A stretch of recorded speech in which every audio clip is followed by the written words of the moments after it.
Okay, time now to get a quick business update, and for that we're joined in studio by Charles Pilgrim. Charles, I imagine you're going to start with a quick look at the major indices, perhaps the turmoil in the UK having an impact. Absolutely. Looking at the European indices that just opened about 15 minutes ago, you'll see they'd ended the Monday session higher in spite of the turmoil brewing in the UK after two cabinet members resigned over Brexit issues.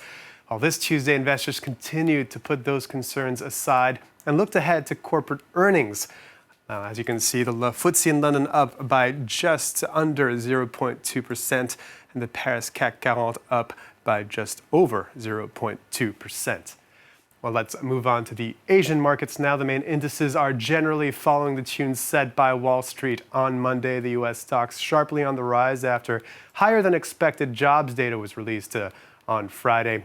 Concerns over the trade war between the U.S. and China appear to be on the back burner this Tuesday, with investors looking forward to earnings seasons, just like in Europe. As you can see, the Nikkei in Tokyo up by 0.2%, the Shanghai Composite up by 0.25%, the Hang Seng in Hong Kong up almost 0.5%, and the Kospi in Seoul up by 0.37%. Now, business journalist Timothy McDonald told us more.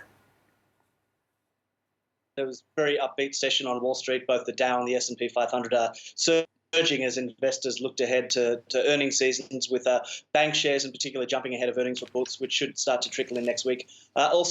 We seem to be taking a beat from all the trade war rhetoric. It seems that no news is good news on that front, and for once there seems to be no news.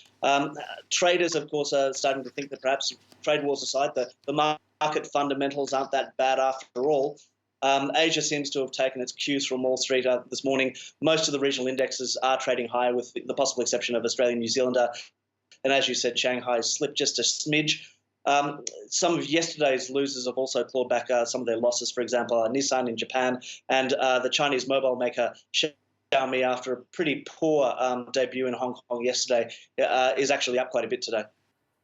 Well, trade tensions were at the forefront of a meeting between German Chancellor Angela Merkel and Chinese Prime Minister Li Keqiang in Berlin on Monday. This meeting came just ahead of a Sino-European summit due to take place in Beijing next week.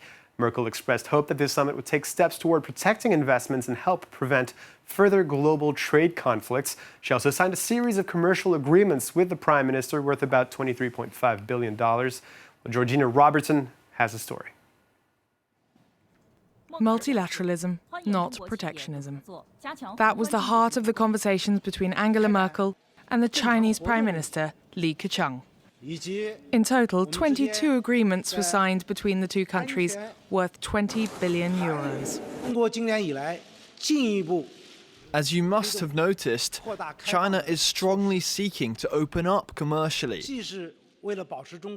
This ensures our stable economic development, but serves to combat a growing protectionist trade force. A reaction to current US policies and the tit-for-tat trade tariffs being levied between Europe and the US and China and the US. On Friday, the US imposed a further $34 billion worth of tariffs on Chinese goods, to which China retaliated. Germany, too, stands to be hurt by US protectionist policies. In 2017, the US remained Germany's biggest export market, but China is an obvious bedfellow. Both countries also voiced their support for the WTO. The organisation has recently been criticised by Washington, but it is hoped that China, too, will abide more closely to international rules. We agreed once more today that we both want to sustain the system of World Trade Organization rules and that we count on multilateralism. While China has promised to open up and further discussions are planned, actions will, in this case, speak louder than words. And of course, the World Cup semi-finals kick off this Tuesday with that much-anticipated tie between France and Belgium. And one can wonder, what effect does the country's World Cup performance have on its economy? Well, Dutch bank ABN AMRO completed a study back in 2006 saying that a victory in a World Cup final had a positive impact on that country's GDP growth. I wanted to take, as you can see, between 1970 and 2002, which was the purview of the study, the GDP in the country that won the World Cup increased by 0.7% on every occasion but twice. Well, I wanted to look at some more recent instances. The three previous World Cup, the 2006 World Cup in Germany, the 2010 tournament in South Africa, and 2014 tournament in Brazil. Reminder, this is a correlation, not causality, but you were seeing the same trend. The country that won the World Cup saw a boost in GDP. Italy won the World Cup in 2006, and they saw GDP rise by about 2% compared, which is twice as much as the previous year.